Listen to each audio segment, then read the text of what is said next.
Bonjour à toutes et à tous et bienvenue pour la présentation de ce nouveau règlement comptable des associations. Donc je me présente, je m'appelle Rémi Prunier, donc moi je suis directeur de mission chez Orcom depuis un peu plus de 13 ans et donc j'accompagne les associations depuis maintenant un petit peu plus de 13 ans. On va parler de ce nouveau plan comptable des associations. Il faut qu'on en parle parce que vous allez le voir, il a fallu attendre à peu près 19 ans avoir un nouveau cadre comptable des associations, mais pas que. Donc, on va prendre effectivement une petite heure pour en parler.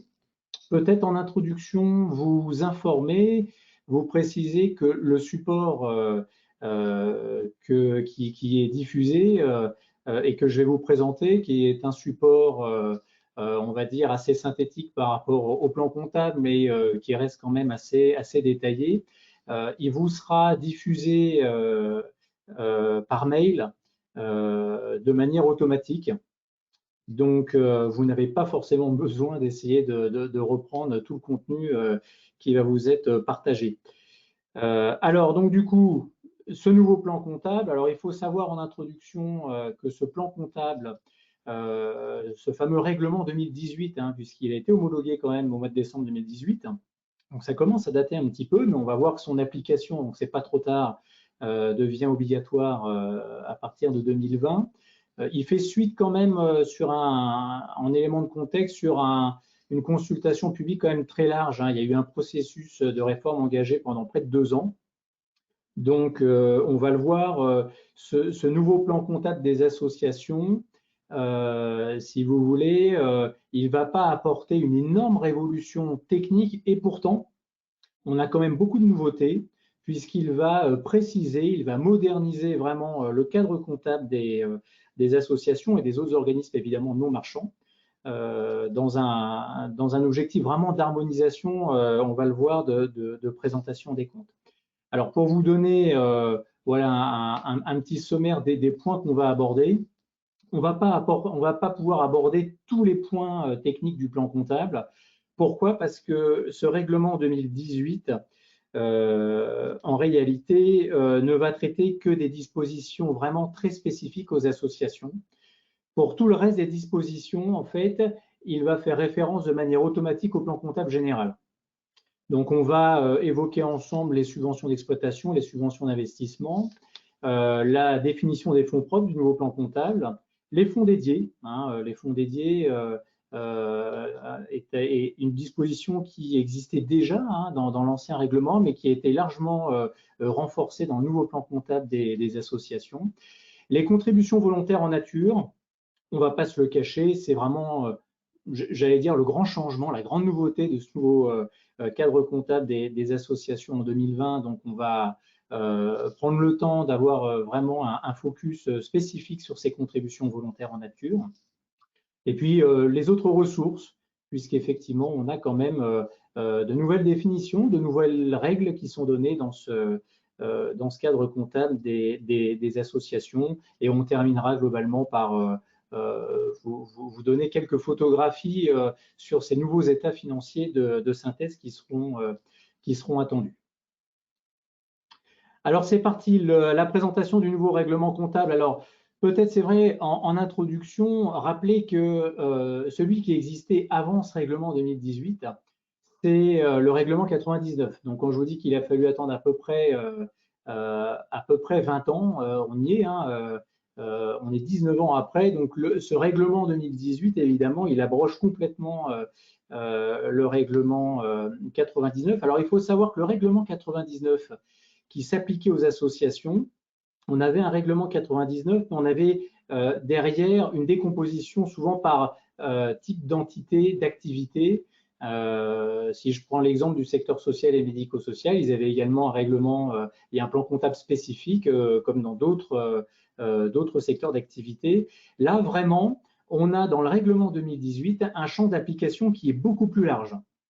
C'est-à-dire qu'il concerne vraiment absolument toutes les personnes morales de droit privé non commerçantes à but non lucratif, qu'elles aient ou non d'ailleurs une activité économique. Donc, je vais vous présenter une cartographie qui n'est pas complètement exhaustive, mais on voit que même si on l'appelle plus communément le plan comptable des associations, il ne concerne pas que les associations. Il va concerner, par exemple, les fonds de dotation, les fondations, les groupements, les différents syndicats, etc. Donc, on voit qu'on a, j'allais dire, un champ d'application vraiment très, très large. On est vraiment là, on se situe vraiment dans le but d'harmoniser enfin et de donner un certain nombre de précisions pour tout le monde, dans le but notamment d'avoir à partir de l'exercice 2020 des états de synthèse, c'est-à-dire des comptes annuels qui vont être présentés exactement de la même façon avec le même modèle. Et on va le voir, une annexe littérale aussi qui s'est un petit peu renforcée dans le cadre de la présentation des comptes. On va y revenir. Alors, la présentation évidemment de ce règlement 2018. Alors, on a dit il a abrogé le règlement 99, donc il remplace complètement. Il donne en réalité ce règlement des définitions très précises et des dispositions vraiment très spécifiques au secteur non marchand, ce qui signifie qu'encore une fois, toutes les autres dispositions du plan comptable général s'appliquent s'il n'est pas précisé dans le règlement 2018. Alors, il faut savoir que, en fait, il existe deux niveaux de texte. Alors, ces deux fichiers vous seront également transmis par mail, même si on peut les trouver assez facilement aujourd'hui sur Internet. On a deux niveaux de texte. On a les dispositions réglementaires à portée obligatoire qui sont, eux, déclinés en articles. Hein. Donc, c'est le fameux règlement de l'ANC numéro 2018-06 qui, lui, a été homologué. Donc, ça, ce sont les dispositions réglementaires. Et on a un deuxième document qui sont ce qu'on appelle en réalité des commentaires infraréglementaires. Ces commentaires infraréglementaires vont reprendre en fait le règlement 2018, mais en donnant un certain nombre de précisions complémentaires qui, pour le coup, sont extrêmement précises et plutôt simples. C'est vrai que souvent, quand on a des plans comptables, on a des textes réglementaires qui sont homologués, on peut des fois être à plusieurs à lire le même article et en faire des interprétations qui peuvent être un peu différentes. Là, pour le coup, c'est relativement simple, c'est très clair, très précis.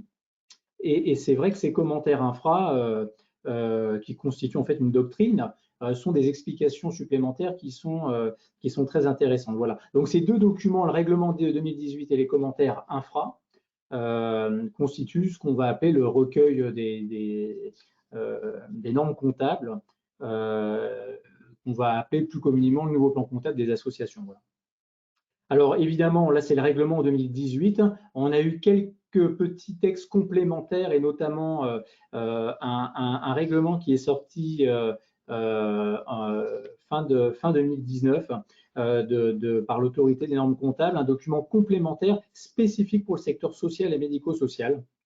Il faut savoir que ce secteur-là était un secteur qui avait un plan comptable vraiment très spécifique, hein, la N22 bis, avec des comptes qu'utilisait ce secteur qui n'était pas utilisé par les autres associations.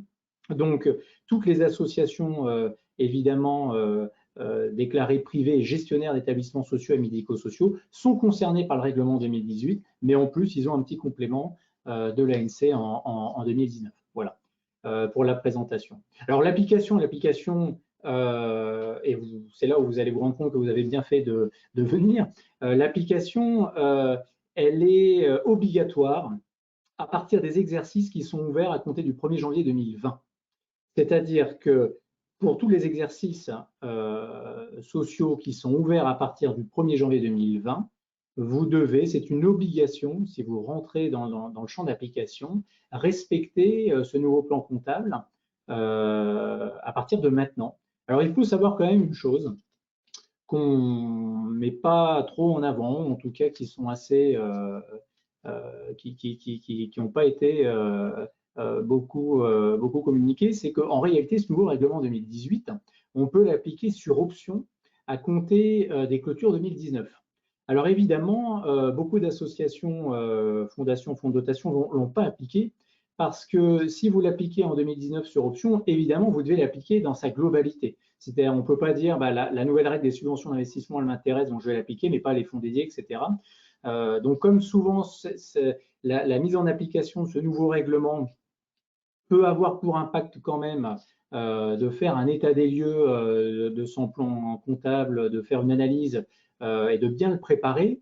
Généralement, la grande majorité du secteur non marchand ont préféré bien préparer la mise en application du nouveau règlement en 2020, comme c'est la règle, et très rares ont été les associations qui ont souhaité l'appliquer dès l'exercice 2019. Sachez pour ceux d'entre vous qui sont en train de réaliser les clôtures comptables 2019, vous pouvez l'appliquer sur option à partir de ces clôtures-là, sans aucun souci. Voilà. Ça, c'était pour la date d'application. Alors, il faut quand même savoir, on va le voir d'une manière générale, il y a beaucoup de définitions qui sont données, il y a quelques nouveautés.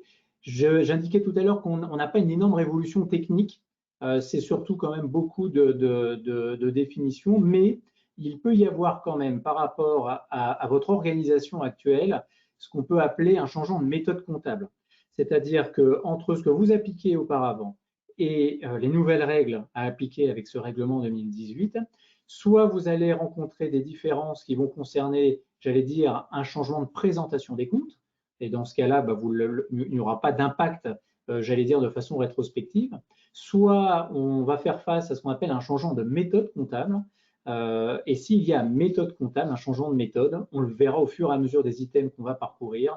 Dans ce cas-là, il va falloir faire un calcul rétrospectif, c'est-à-dire recalculer selon la méthode au moment du fait générateur, avec un impact, bien sûr, vous l'avez compris, au report à nouveau au niveau des fonds propres, et puis un impact prospectif si vraiment il y a impossibilité de calculer l'impact de ce changement de méthode de façon rétrospective. Évidemment, on va avoir une information à fournir en annexe qui va devoir être assez détaillée, surtout pour les comptes 2020, pour l'ensemble de ces changements de présentation et de méthode comptable. Alors, on va retrouver dans ces principaux changements, on l'a vu, des changements en termes de présentation, des comptes complètement harmonisés, des modifications sur le contenu de l'annexe. On sait que dans beaucoup d'associations, le contenu de l'annexe n'est pas forcément le point fort au moment de l'établissement des comptes. Donc là, on a des règles quand même assez précises sur le contenu de l'annexe, notamment avec une partie de l'annexe littérale aussi, un peu nouvelle, où on va notamment évoquer une description de l'objet social, par exemple, des associations, ou la nature et le périmètre des activités. Voilà, on ne parlait pas trop de l'activité avant dans l'annexe des comptes annuels, on allait directement sur l'application des règles et méthodes comptables avec un certain nombre d'informations chiffrées. Bon, il va falloir rester quand même assez synthétique. C'est une annexe de comptes annuels, ce n'est pas un rapport d'activité, mais on voit une harmonisation et vraiment une modernisation des états financiers qu'il va falloir réfléchir pour cet exercice 2020, évidemment. Alors, on va démarrer sur quelques items. Alors, évidemment, on va démarrer par les subventions d'exploitation. Alors, on n'a pas de changement majeur sur les subventions d'exploitation. Donc, vous avez sur le support qui vous est présenté les règles actuelles et le nouveau règlement. Ce que le nouveau règlement dit, en fait, c'est assez simple et ça ne doit pas être pour vous un changement de méthode comptable. Il n'y a pas de changement de méthode comptable sur l'enregistrement des subventions d'exploitation, mais juste vous rappeler que les subventions d'exploitation doivent être constatées en comptabilité au moment de la notification, bien sûr, de la subvention d'exploitation. Il faudra bien sûr rester vigilant sur ce qu'on appelle les conditions suspensives ou résolutoires. Vous savez, ces fameuses conditions qui vont permettre l'octroi du solde de la subvention. Donc, si en fonction de ces conditions, il peut y avoir un risque sur le versement du solde de la subvention, évidemment, vous pouvez toujours constater une provision pour risques et charges qui sont en réalité des provisions pour reversement de subventions si vous voyez que vous avez par exemple un ou plusieurs objectifs qui étaient fixés dans la convention et qui ne sera peut-être finalement pas atteint. Évidemment, si vous avez une subvention pluriannuelle, la quote-part de cette subvention pluriannuelle, cette fraction sera bien sûr à inscrire en comptabilité dans un compte de produits comptabilisé d'avance, constaté d'avance. Encore une fois, on n'est pas dans un changement de méthode comptable. Normalement, ces règles-là, c'était les règles que vous deviez quand même appliquer avant. mais on a voilà, cette précision, en tout cas au niveau de cette subvention d'exploitation, quasiment pas de disposition particulière, puisqu'en réalité, on fait référence directement sur la notion de provision au plan comptable général. Donc voilà, sur les subventions d'exploitation, je ne vais pas développer plus loin, on n'a pas de changement de majeur, mais on rappelle la définition de la subvention qui était déjà quand même bien précisée dans le cadre de la loi de l'ESS, hein, l'économie sociale et solidaire, qui rappelait bien la définition de la subvention d'exploitation. C'est important puisque le nouveau règlement, on va le voir juste après, va nous donner une nouvelle définition qui est celle des concours publics. Voilà. Donc, subvention d'exploitation, on enregistre au moment de la notification, on provisionne s'il y a un risque qui est constaté au niveau des conditions de la convention, d'objectifs qui ne seraient pas fixés, par exemple, et donc s'il y a une fraction pluriannuelle, produit constaté d'avance. Subvention d'investissement. Alors, les subventions d'investissement, on a quand même un focus assez spécifique sur les subventions d'investissement. Vous l'avez compris, hein, c'est l'ensemble des subventions qui vous sont versées et dont l'objet est spécifiquement dédié à l'acquisition d'un investissement, d'une immobilisation. Alors, il faut savoir que dans le précédent règlement, il était fait distinction des subventions fléchées sur des biens renouvelables ou non renouvelables. Si je veux essayer de faire simple, on avait dans certaines associations, et vous l'avez peut-être dans vos organisations comptables, on pouvait avoir des subventions qui, en réalité, ne faisaient pas l'objet de reprise au compte de résultat. Cette particularité-là est complètement supprimée dans le nouveau plan comptable.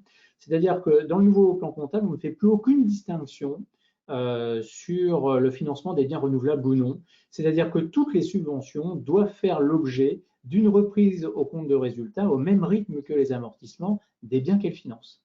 Globalement, on s'aperçoit que c'était déjà une pratique qui était de toute façon réalisée, hein, puisque les associations appliquaient cette règle-là.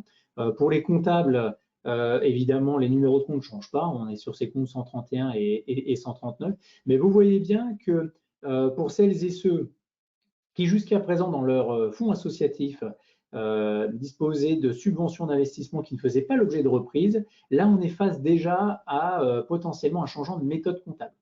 Alors, si vous êtes face à un changement de méthode comptable, on n'a pas si vous voulez, ce qu'il faut faire, c'est en fait regarder si l'investissement, l'immobilisation à l'actif en face de cette subvention d'investissement qui n'a jamais été amortie est toujours en train de s'amortir.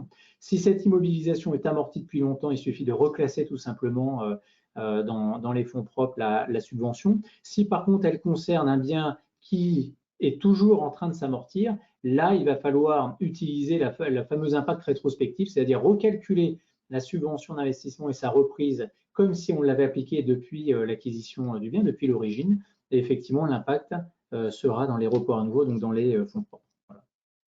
Donc, on va le voir au fil de l'eau, mais on s'aperçoit que d'une manière générale, dans les recommandations que nous, on va vous faire, il va falloir profiter de ce nouveau règlement comptable pour déjà mettre à plat son plan comptable, et puis surtout de pouvoir notamment faire un état des lieux, une cartographie assez précise et assez exhaustive des fonds propres, puisqu'on va voir qu'il va y avoir en 2020 des changements de présentation et peut-être également des changements de méthode. C'est le moment, notamment pour le secteur non marchand qui a un petit peu d'ancienneté, d'historique, de refaire un petit état des lieux de ces fonds propres. Donc voilà pour les subventions d'investissement. Alors les fonds propres, alors bon, il faut savoir que on a dans les fonds propres un gros nettoyage qui a été réalisé au niveau de la terminologie, de la présentation des états de synthèse. Preuve en est d'ailleurs, c'est qu'on ne parlera plus à partir du 1er janvier 2020 de fonds associatifs. Le terme fonds associatif, c'est terminé. Hein, vraiment, la notion de fonds propres a remplacé complètement cette terminologie de fonds associatifs. Donc, on a maintenant une notion de fonds propres qui a été clairement définie, qui correspondent d'ailleurs, sans surprise, et vous l'avez devant vous, les apports. Alors attention au terme d'apport. Pour celles et ceux d'entre vous qui auraient perçu lors de la création de l'entité des apports, il va falloir distinguer les apports avec et sans droit de reprise, ce qui était normalement déjà une distinction qui devait être faite, mais là, il va falloir le différencier dans la présentation des états de synthèse. Ce n'est pas si simple que ça.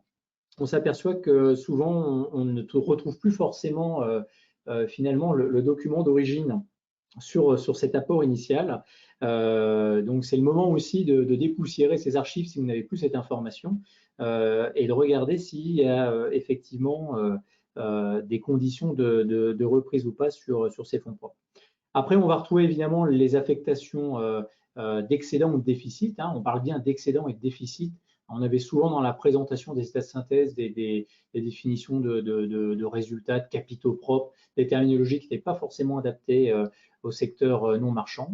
La définition des fonds dédiés, on va y revenir après. Voilà, on a un nouveau compte qui a été créé aussi, le compte 163, sur les titres associatifs et assimilés, puisqu'effectivement, les associations peuvent émettre aujourd'hui des obligations dans le code monétaire et financier. Donc voilà, on a un ou deux comptes qui sont créés de temps à autre dans le plan comptable, mais très peu.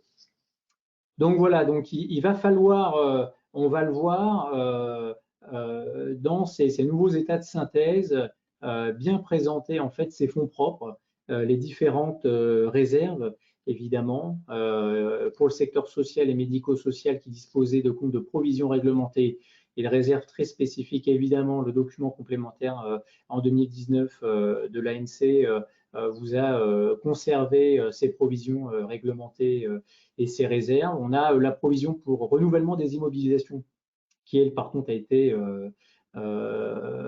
remplacée.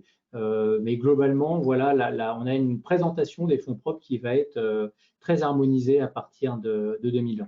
Avec un nouveau résultat qui a été créé. Alors, vous allez voir que les quelques comptes qui ont été créés, d'ailleurs, ont été créés à partir du plan comptable du secteur social et médico-social. On a ce compte qui s'appelle résultats ou réserves sous contrôle des tiers financeurs, qui sont en réalité des affectations de résultats qui sont en attente de quoi? En attente en fait de la validation d'une autorité de tarification quand évidemment cela vous concerne. Les fonds dédiés. Alors les fonds dédiés, effectivement, on a cette notion de fonds dédiés qui existait avant. La notion de fonds dédiés, elle est pas nouvelle. La notion de fonds dédiés, je rappelle, c'était la quote-part en réalité de ressources perçues en fait par une association, par une entité, qui n'était pas totalement consommée à la fin de l'exercice et qui était dédiée à un projet, une action bien ciblée. Si je donne une définition d'une autre manière, en réalité, c'était généralement des subventions ou alors des donations, par exemple, qu'une association percevait qui n'étaient pas fléchées sur le fonctionnement. Pour qu'il y ait fonds dédiés, il faut que ce soit quand même des financements qui ne soient pas dédiés sur le fonctionnement, mais bien sur une action, bien sur un projet ciblé, déterminé, et pour lequel, à la clôture de l'exercice, vous n'avez pas consommé l'intégralité des fonds, peu importe les raisons, peut-être parce que le projet en lui-même est à cheval sur 2 exercices, que le projet peut concerner une durée supérieure à 12 mois, ou tout simplement parce que vous avez eu la confirmation du financement de ce projet à la fin de l'exercice, et évidemment, vous n'avez pas encore eu le temps de réaliser toutes ces dépenses. Alors, ce qui se passait jusqu'à présent sur ces fonds dédiés, pour que vous m'assurez que vous ayez quand même bien compris le principe, au niveau du compte de résultat, on retrouvait l'ensemble de ces subventions au compte de résultat. On avait en face dans les dépenses les premières dépenses relatives à ces actions. Et comme on n'avait pas tout dépensé, on enregistrait à la clôture de l'exercice un engagement à réaliser ces dépenses relatif et comparable un petit peu à un compte de provision. C'était un compte 689 à un compte 194 qui vous permettait déjà d'équilibrer votre compte de résultat. Et on reprenait au titre de l'exercice suivant en fait ces fonds dédiés au fur et à mesure de la consommation. Alors, cette notion de fonds dédiés, elle est, j'allais dire, confirmée, même étendue dans ce nouveau règlement 2018, Alors, il faut savoir que la première chose, c'est que le nouveau règlement 2018, lui, il précise bien que ces fonds dédiés concernent à la fois, j'allais dire, toutes les ressources de l'association. Donc, ça peut être des subventions d'exploitation, ça peut être toutes les autres contributions financières que vous avez reçues, mais toujours affectées à un projet. La règle des fonds dédiés, c'est que ça doit être affecté à un projet bien ciblé. Ça peut venir de ressources liées à la générosité du public, des donations que vous recevez, que ça vienne de dons manuels, mécénat, legs, donations, etc. Donc, on voit que c'est élargi à toutes les contributions. Alors, les nouveautés, c'est quoi? On élargit le périmètre, on vient de le dire.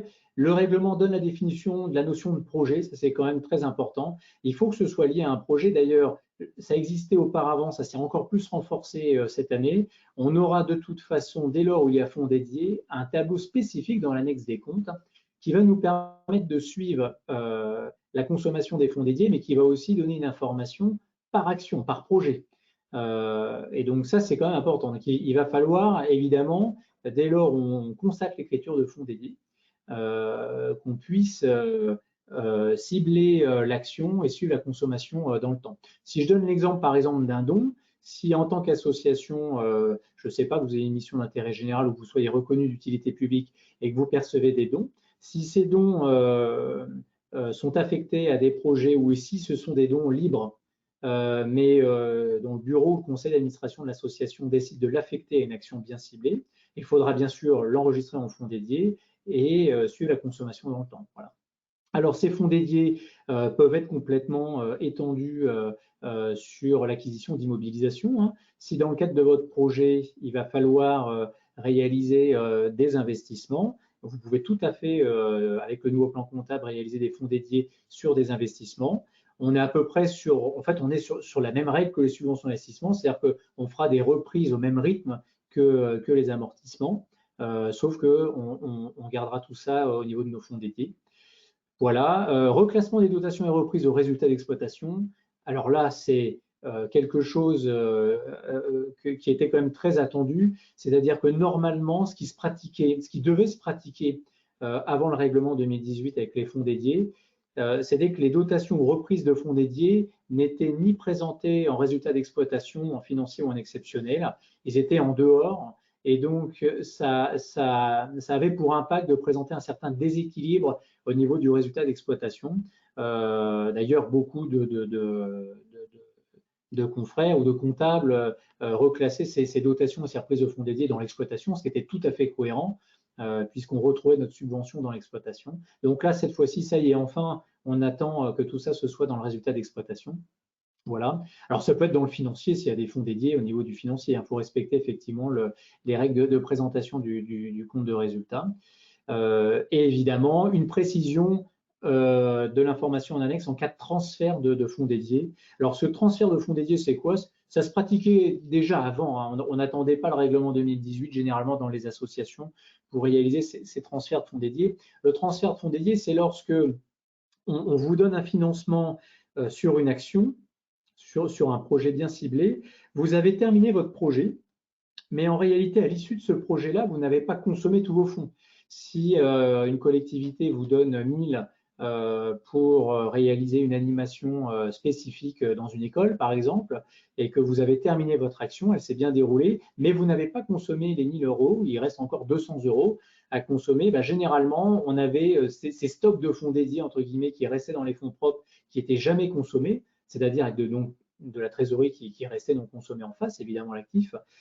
Et donc là, on peut transférer ces fonds dédiés sur d'autres fonds dédiés, c'est-à-dire sur d'autres projets, évidemment, je le précise, toujours avec l'accord express et formalisé du financeur qui est concerné, bien sûr. Voilà.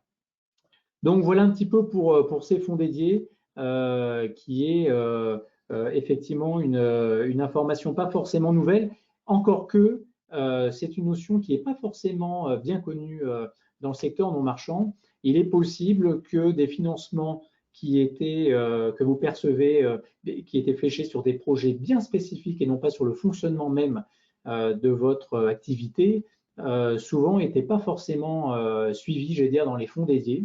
il transitait encore par ces produits constatés d'avance. C'est toujours la question qu'on se pose quand on fait de la comptabilité. Ça n'a pas d'impact sur le résultat, ce que je vous dis là, mais on se pose toujours la question, est-ce que je fais un produit constaté d'avance si je n'ai pas tout consommé, ou est-ce que je fais des fonds dédiés? Voilà, maintenant avec le nouveau règlement, c'est quand même clair. Il est possible qu'il y ait des changements de présentation sur la partie des fonds dédiés. Alors, les contributions volontaires en nature. Alors, les contributions volontaires en nature, c'est la grande nouveauté, j'allais dire, de ce plan comptable. On va évidemment lister ensemble déjà ce qu'on appelle les contributions volontaires en nature, et puis on va évidemment les parcourir et voir ce que nous donne comme information ce plan comptable. Alors, la définition de la contribution volontaire en nature. Alors déjà, une contribution volontaire en nature, on va en trouver trois types. On a des contributions en travail, en biens et en services. Donc les contributions en travail, on va en reparler évidemment puisque c'est celle qui fait beaucoup parler dans ce nouveau plan comptable, c'est le bénévolat ou la mise à disposition de personnes. Les contributions en biens, donc là on est vraiment plus sur des dons en nature qui vont être distribués ou consommés en l'état. Et les contributions en services, donc ça peut être des mises à disposition de locaux, de matériel, des prêts à usage. Certains peuvent avoir des biens en commoda par exemple, ou des fournitures gratuites de services. Donc c'est vraiment ça, ces contributions. Et vous allez voir que ces trois types de contributions sont évidemment concernés par le nouveau règlement. Alors, je continue dans ma définition. Évidemment, vous pouvez avoir notamment sur ce point-là des questions qui peuvent être spécifiques en fonction de vos activités ou autres. Donc, si vous en avez, évidemment, je reste à votre disposition après ce webinaire pour pouvoir échanger plus spécifiquement si besoin. Alors, déjà, la définition du bénévolat, parce qu'on n'a pas tous la même définition tout à fait du bénévolat. Le bénévolat, évidemment, c'est un don de temps librement consenti et gratuit, sans contrepartie, sinon c'est plus du bénévolat, avec absence de lien de subordination juridique et bien sûr, évidemment, absence de rémunération. D'accord Donc, je rappelle quand même que le bénévolat, dans le sens du règlement 2018 et dans le sens de la veille documentaire sur le secteur associatif, ce sont des membres de l'association qui assurent bénévolement un travail normalement assuré par du personnel salarié. Je dis bien normalement assuré par du personnel salarié. C'est-à-dire qu'on va le voir ensemble, ce nouveau règlement 2018 va nous demander de valoriser ce bénévolat, chose que faisaient déjà plus ou moins certaines associations, et de le comptabiliser. Il va falloir l'enregistrer en comptabilité à partir de maintenant, là, du 1er janvier 2020, dans des comptes de classe 8. Ça ne va pas rentrer dans votre résultat comptable. Par contre, il va falloir l'enregistrer et ça va apparaître. Et là, vous allez voir que la communication s'en trouve complètement modifiée. Ça va apparaître au pied du compte de résultat. Certaines, mais plus rarement quand même, les associations ont commencé déjà à le faire. C'est-à-dire que là, le bénévolat va apparaître en plus et en moins au pied du compte de résultat, autant que les ressources financières qu'elle perçoit. Alors, on va voir qu'il y a quand même deux conditions, on va y revenir. Le bénévolat dont on évoque, on a dit travail assuré, normalement assuré par du personnel salarié. Ça veut dire que cette obligation, elle vise en réalité le temps non statutaire des administrateurs dans le cadre du déroulement d'un bureau, d'un compte, d'un conseil d'administration ou d'une assemblée générale. C'est vraiment le travail qui peut être réalisé par un administrateur, qui peut être réalisé par un bénévole de l'association non administrateur, peut-être même par un salarié de l'association qui réalise un temps de bénévolat. On sait notamment dans le personnel de direction, c'était tout un débat, qui réalise un temps en tant que salarié et aussi du temps bénévole. Donc effectivement, c'est vraiment ce temps-là qui est visé, comme si l'association devrait en théorie embaucher. Voilà. Donc ça veut dire que le temps qui n'est pas visé là, c'est le temps normal d'un administrateur dans le cadre de l'animation du conseil d'administration ou d'une assemblée générale. Ce temps-là, si vous n'avez, entre guillemets, je mets des guillemets parce que c'est beaucoup de temps évidemment, et c'est quelque part aussi du bénévolat, mais ce temps-là, si dans vos associations, vous n'avez majoritairement que ce temps-là, ce n'est pas ce bénévolat-là qui est concerné dans le règlement 2018 pour l'enregistrement comptable. Alors ensuite, la mise à disposition gratuite de personnel ou le mécénat de compétences. Alors évidemment, là, on est complètement concerné dedans. Alors là, on est vraiment sur du prêt à titre gratuit. Alors je rappelle que même s'il n'y a pas de flux financier, hein, c'est pas forcément le point fort du secteur non marchand. Dès qu'il y a mise à disposition gratuite de personnel, il faut quand même qu'il y ait une convention derrière. C'est très important. Ça peut paraître très logique, mais c'est pas forcément très bien matérialisé. Hein. C'est pas parce qu'il y a du temps gratuit ou des prêts gratuits entre associations d'une même fédération, d'une même famille ou autre qu'il ne faut pas rédiger de convention. Évidemment, il en faut une. Et ça, c'est important. Le mécénat de compétences qui évidemment se développe énormément, hein, qui est une convention signée entre une association et une entreprise prêteuse. Cette entreprise qui va en réalité prêter gratuitement des heures de personnel avec évidemment, vous l'avez compris, un avantage fiscal lié derrière à l'objet d'intérêt général de l'activité que suit l'association. On a également des dons en nature qui sont redistribués ou consommés en l'état. Hein. Ça fait partie de ces contributions volontaires en nature qui sont visées. Des dons alimentaires, des dons de matériel, etc. Dès lors où il y a des dons en nature, on rentre vraiment dans ces contributions volontaires en nature.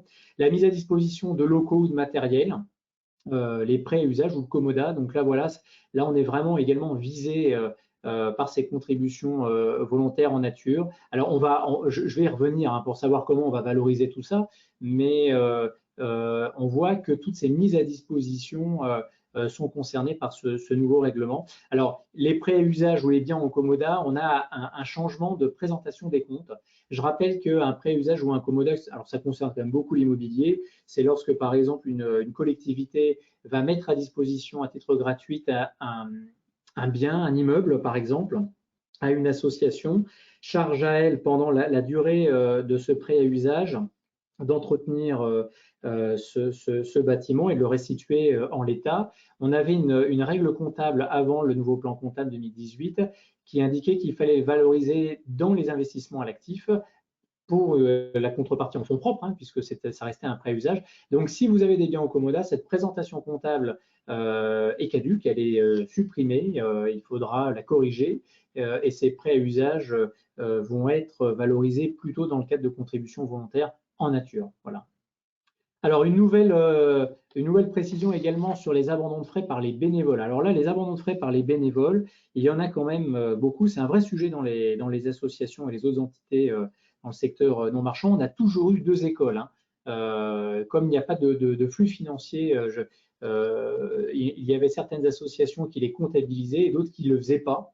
Donc, on a à partir du 1er janvier 2020 une règle qui est très claire, c'est-à-dire que tous les frais des administrateurs bénévoles qui font l'objet d'un abandon derrière doivent être enregistrés dans les comptes de charges par nature, donc frais de déplacement, etc.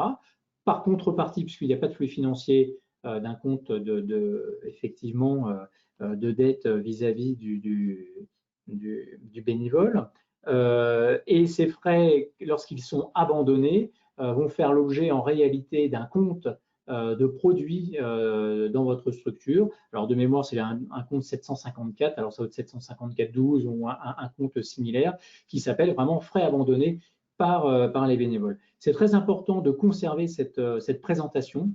Bon, déjà, c'est la règle hein, du plan comptable, mais en plus de ça, on voit que l'administration fiscale qui réalise de plus en plus de contrôles sur ces abandons de frais, lorsqu'il y a un usage fiscal aussi derrière, contrôle la réciprocité quelquefois avec la comptabilité de l'association, on l'a déjà vu. Voilà. Donc, c'est vraiment important de respecter cette règle comptable à partir du 1er janvier 2020, et je ne peux que le rappeler. Attention hein, sur l'usage fiscal, il faut quand même qu'il y ait une mission d'intérêt général. Quand vous avez un doute, n'hésitez pas, le rescrit fiscal avec l'administration sert à ça. Alors pourquoi valoriser ces contributions volontaires en nature? Alors vous l'avez compris, l'objectif c'est d'évaluer ces contributions, de pouvoir communiquer sur les ressources réelles de l'association bien au-delà des flux monétaires, créer un effet de levier hein, sur les financements publics, et faire prendre conscience, effectivement, le cas échéant, la vulnérabilité de l'association au regard de ces contributions volontaires en nature, hein. On le rappelle que la plupart des associations du secteur non marchand ont recours à ces contributions volontaires en nature, tout simplement pour également des problématiques budgétaires derrière. Elles ne peuvent pas forcément payer un loyer de manière systématique ou le paiement des salaires de toutes les personnes qui devraient travailler dans ces postes. Alors, dans le nouveau règlement 2018, en réalité, on a deux conditions cumulatives pour savoir si vous devez ou pas les comptabiliser. La première, et je le dis de manière littérale, hein, c'est indiqué comme ça dans le règlement, il faut que la nature et l'importance des contributions volontaires en nature soient des éléments essentiels à la compréhension de l'activité de l'entité. Vous avez bien compris que si la contribution volontaire en nature visée, c'est la mise à disposition d'une salle des fêtes 2 heures dans l'année pour la tenue de l'Assemblée générale, ce n'est pas significatif et donc ce n'est pas un élément essentiel. Voilà. Et si l'entité, par contre, est en mesure de recenser et de valoriser les contributions, c'est la deuxième condition. C'est-à-dire qu'il faut que vous puissiez être en capacité de pouvoir recenser ces contributions volontaires en nature. Vous l'avez bien compris, hein, on ne va pas enregistrer non plus des heures en comptabilité, c'est des euros. Donc, il va falloir mettre en place une organisation pour ça. Alors, comment on va le faire? Eh bien, évidemment, il va falloir, pour le coup, avoir une réflexion préalable suffisamment approfondie pour pouvoir déterminer et valoriser ces contributions volontaires en nature. Si c'est du bénévolat, ben, il va falloir lister le personnel bénévole, mettre en place potentiellement un système de suivi des temps, lister les biens reçus que vous aurez pu avoir et recueillir les données techniques pour pouvoir les valoriser et identifier la prestation de service rendue afin de la comparer au marché. Alors, il faut quand même savoir une chose, c'est qu'il n'y a pas de méthode unique pour valoriser le bénévolat. Il faut le savoir. Le règlement ne vous impose pas une méthode pour le valoriser. Ce qu'on vous dit, c'est qu'il faut que vous ayez une méthode. Ce que nous, on vous recommande, Orcom, c'est que on vous recommande d'avoir une méthode simple. Surtout ne pas créer une usine à gaz. Commencez par vous mettre autour de la table, par différencier le cas échéant les différentes catégories de bénévoles que vous pouvez avoir. L'objectif étant de mettre en place une organisation, des outils pour pouvoir recenser ces heures et les valoriser derrière. Je vous rappelle aussi que l'objectif, c'est d'avoir j'allais dire, la ressource réelle de l'association. Donc, au niveau de la méthode de valorisation, vous pouvez bien sûr prendre le taux horaire du SMIC. Moi, je trouve ça un peu dommage parce que si on veut avoir la ressource réelle, autant avoir à minima, par exemple, la convention collective de votre association. Ça vous permettra d'avoir, j'allais dire, une information peut-être plus pertinente, plus réaliste du coût salarial que vous auriez dû embaucher. Voilà. Donc ça, c'est important, avoir des méthodes simples de recensement et de valorisation des heures sans tomber non plus dans l'usine à gaz, bien réfléchir aux différentes catégories de bénévoles et évidemment réfléchir à une méthodologie à mettre en place. Alors, le recensement des heures, ça peut être des fichiers Excel, par exemple, de recensement des heures, etc. Mais vous voyez, si vous avez un certain nombre d'heures de bénévolat et que vous posiez la question un an après, au moment de l'arrêté des comptes, ça va être compliqué quand même de régulariser l'enregistrement parce qu'il faut recenser les heures, il faut les convertir en euros, il faut les enregistrer dans les comptes de classe 8, etc. Là, je vous parlais évidemment en plus que du bénévolat. Alors, pour tout ce qui est mécénat d'entreprise, mécénat de compétences, le mécénat de compétences, encore une fois, d'une manière générale, c'est quand même le donateur ou celui qui est à l'origine du don qui doit vous donner la valeur. Hein. Ça, il faut vraiment que vous ayez cette règle-là en tête. Si c'est l'entreprise qui fait du mécénat de compétences avec vous, c'est à elle de vous donner, de vous valoriser en fait le coût horaire réel du personnel qu'elle vous a mis à disposition. C'est pas à vous de le deviner, évidemment.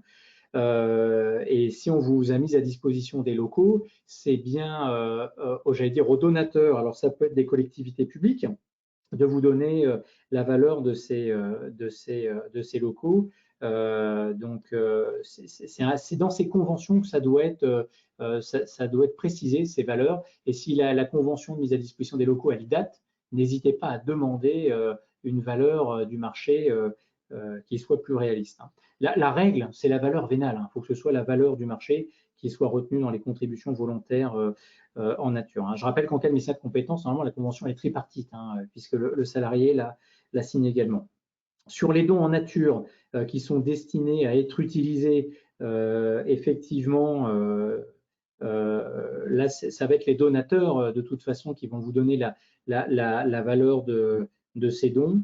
Par contre, attention, si ce sont des dons qui sont sur les dons en nature qu'on vous fait, il y a quand même deux distinctions à faire. Hein. Si c'est un équipement qui a une vraie valeur, c'est-à-dire un investissement, si vous voulez, on vous a mis à disposition, par exemple, un équipement de manière gratuite qu'on vous a donné.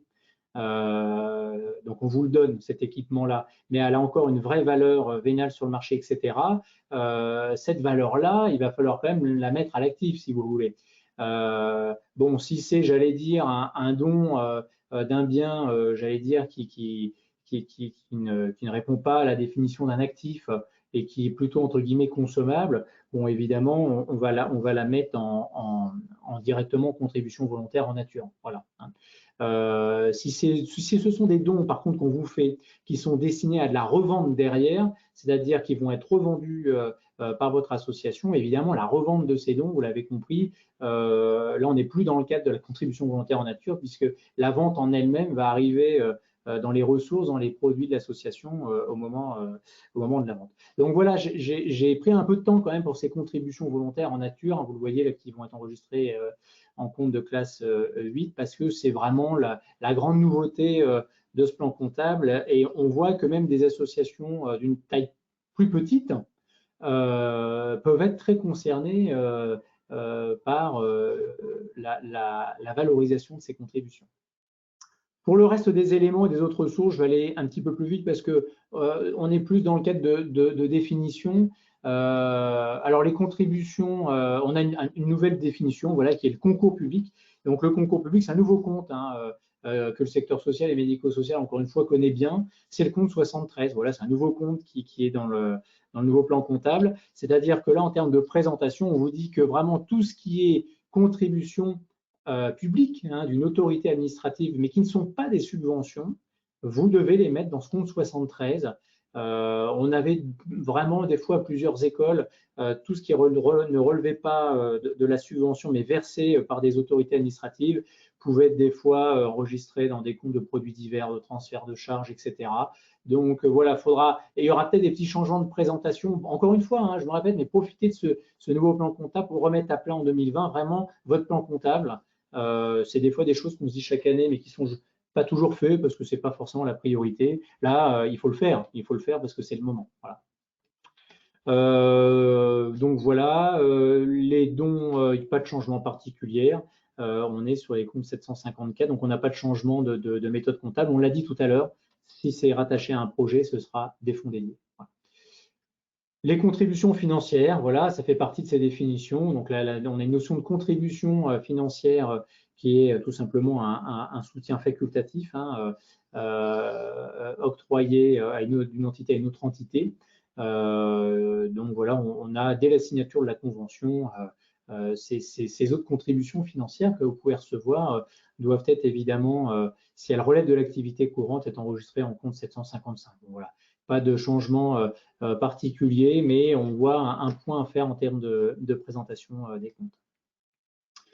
Les autres libéralités, alors il faut savoir, vous n'êtes évidemment encore, c'est ce qui fait d'ailleurs toute la richesse de ce nouveau plan comptable, hein, c'est que le règlement 2018 peut être très riche et évoquer une multitude de dispositions bien spécifiques, donc vous n'êtes pas tous et toutes concernés.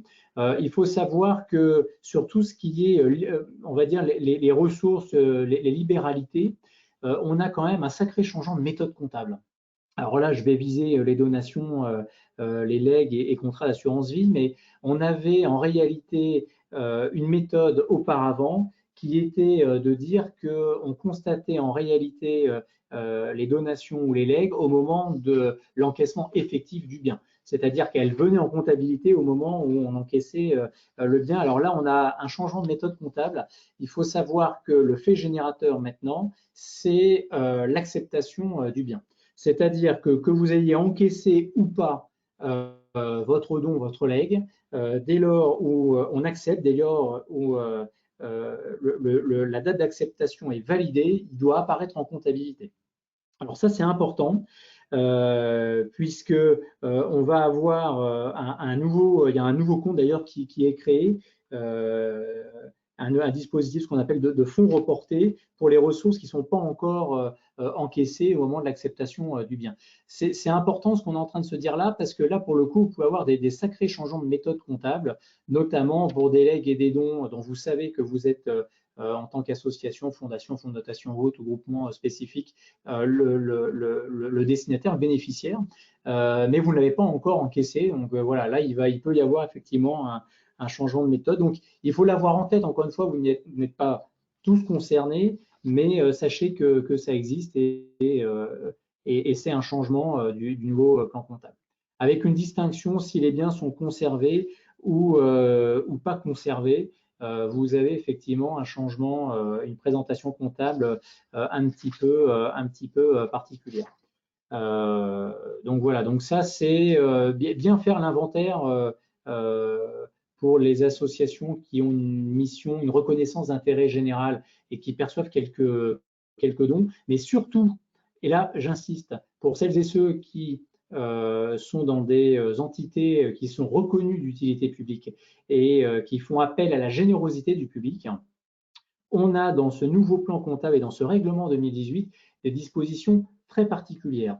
Donc, on a évidemment l'enregistrement de ces dons, mais on a un nouvel état qui est apparu. Je rappelle que pour ces entités-là, on avait auparavant l'obligation de produire des comptes annuels comme tout le monde, de produire également ce qu'on appelle un compte emploi ressources. Donc, ces états existent toujours et vous devez continuer à les produire. Mais on a un nouvel état qu'il va falloir également produire en plus, le fameux CROD, qui n'est pas très joli comme nom, hein, le compte de résultats par origine et destination, sur justement l'origine de ces biens qui vient de la générosité du public. Hein. Donc on voit que pour ces entités-là, APN, on a quelques dispositions bien spécifiques dans ce nouveau plan comptable. Voilà. Voilà, alors sachez aussi, petite disposition spécifique, tout ce qui est donation temporaire d'usufruit. Alors les donations temporaires d'usufruit qui permet par exemple au donateur d'un bien de conserver la nue propriété de son bien, mais d'en donner l'usufruit, donc l'utilisation pour une durée bien déterminée à une association par exemple. On a des règles spécifiques qui sont bien prévues par le nouveau règlement 2018.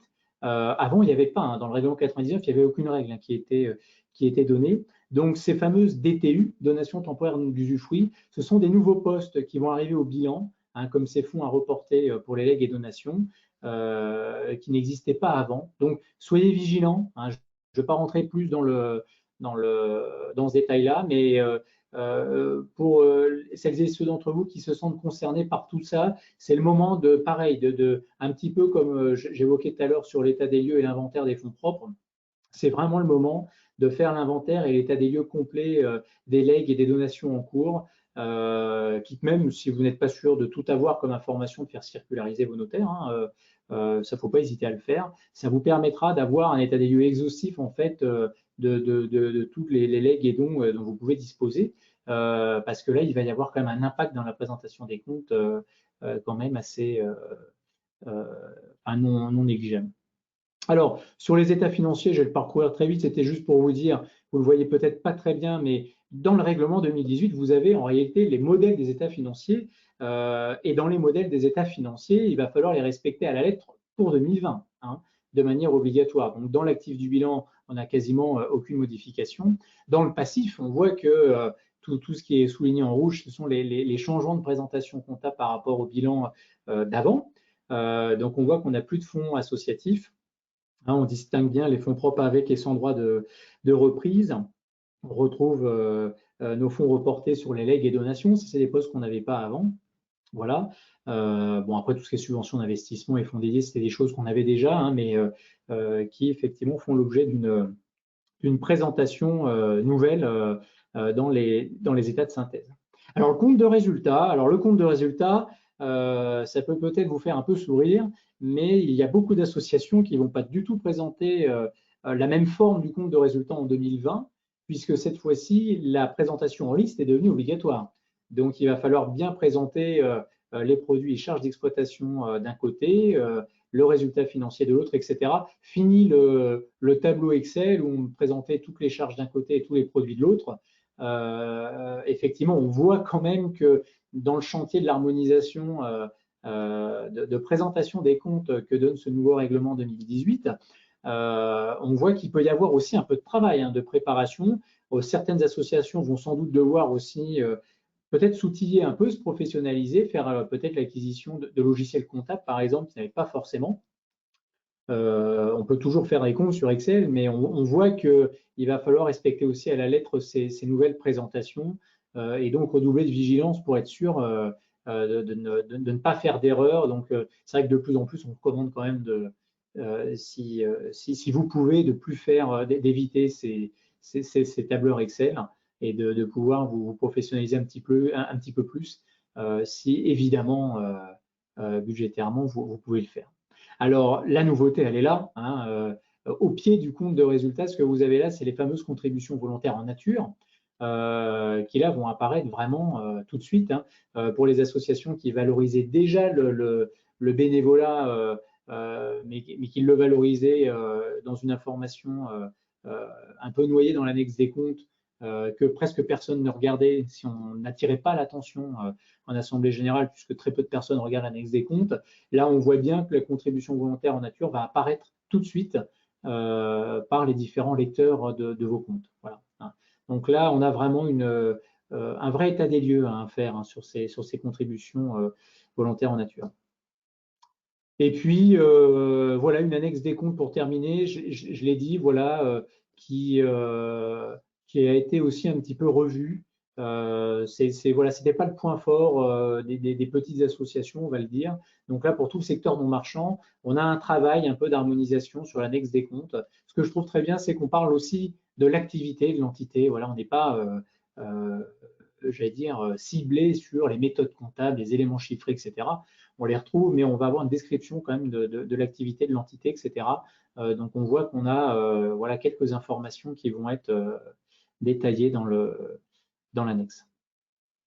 Et donc le fameux CROD, j'en ai parlé pour les entités qui font appel à la générosité du public. Donc là, on a une annexe très spécifique pour les entités qui sont concernées et pour lesquelles j'attire votre attention sur les dispositions spécifiques de ce règlement 2018. Voilà, alors je dirais juste pour terminer et pour respecter le créneau horaire qui m'est imparti, on voit qu'on a beaucoup de dispositions quand même spécifiques dans ce règlement 2018 qui concernent quand même tout le secteur non marchand, dont l'application se fera au plus tard maintenant pour les exercices ouverts. Je dis bien ouverts à partir du 1er janvier 2020, c'est-à-dire que ceux qui sont en clôture décalée, ils ont peut-être un peu plus de temps pour se préparer. Moi, la recommandation que j'aurais tendance à vous faire, et si on l'anticipe maintenant, c'est parfait, vous êtes largement dans les temps, il n'y a aucun souci, c'est de profiter vraiment de ce nouveau règlement pour remettre à plat son plan comptable. Vraiment, il faut le faire. Rédiger une vraie feuille de route. Je peux que vous inviter à le faire. Rédiger une feuille de route sur les différents travaux que vous avez à réaliser avec un rétro-planning derrière, un calendrier de mise en application.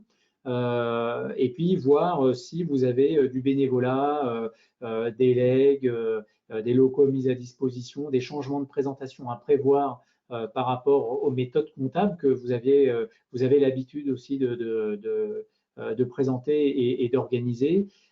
J'ai presque envie de greffer à ces recommandations quelque chose qui n'est pas nouveau, mais qui est quand même très important, c'est la communication financière et comptable. Profitez vraiment de tout ça pour également revoir la communication financière et comptable, notamment au niveau de vos instances.